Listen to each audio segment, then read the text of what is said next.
fly. You've swatted at it 4 times now, and it's back on the rim of your coffee mug like nothing ever happened. Same fly. Or maybe it's cousin.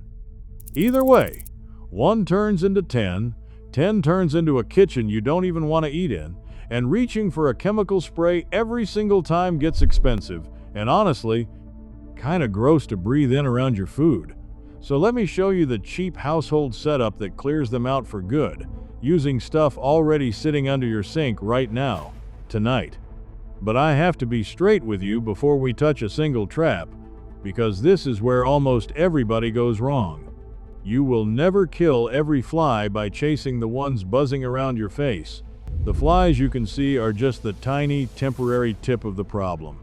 The real colony is somewhere you're not looking, quietly laying eggs, and until you find that one spot, you can trap flies all week long, and fresh ones will keep hatching to replace them.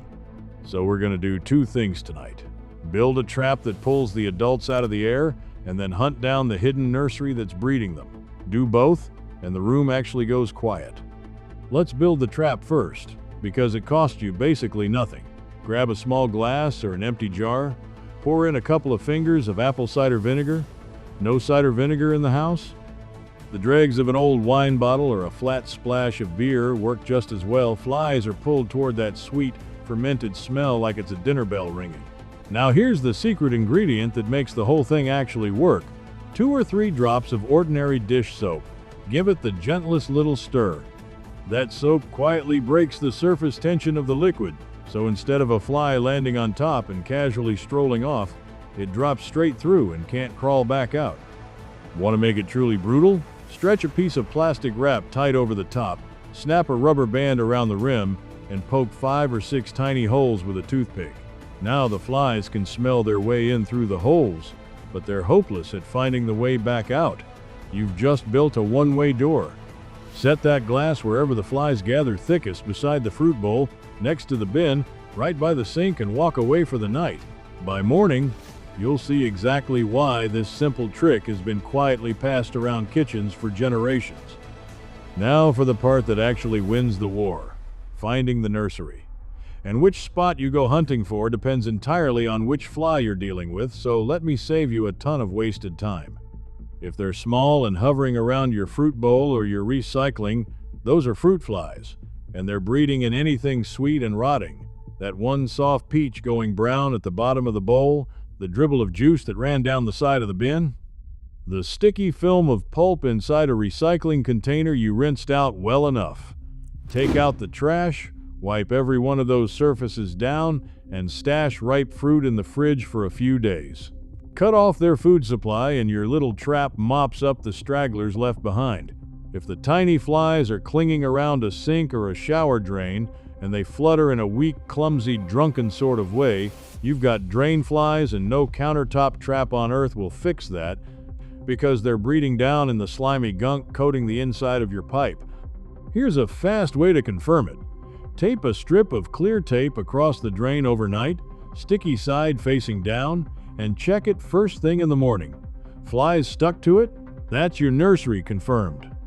To clear it out, pour a full kettle of boiling water down the drain, follow it with half a cup of baking soda, then a cup of plain white vinegar, let it foam and fizz for 10 minutes, and flush it all through with more boiling water.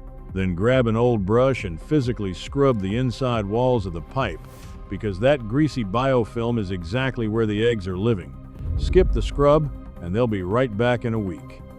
If they're the big, loud, lands right on your sandwich houseflies, the source is almost always something organic and genuinely disgusting nearby a trash can with no liner, pet waste out in the yard, a forgotten bag of potatoes gone liquid in the back of the pantry, or a compost bin sitting too close to the door. Find it, seal it, bin it.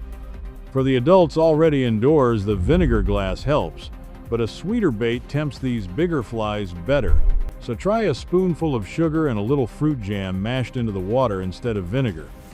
And here's a completely free one people always forget. Houseflies are weak, lazy flyers. Aim a simple oscillating fan across your doorway or your dinner table, and they physically cannot push through that moving air to land on your food.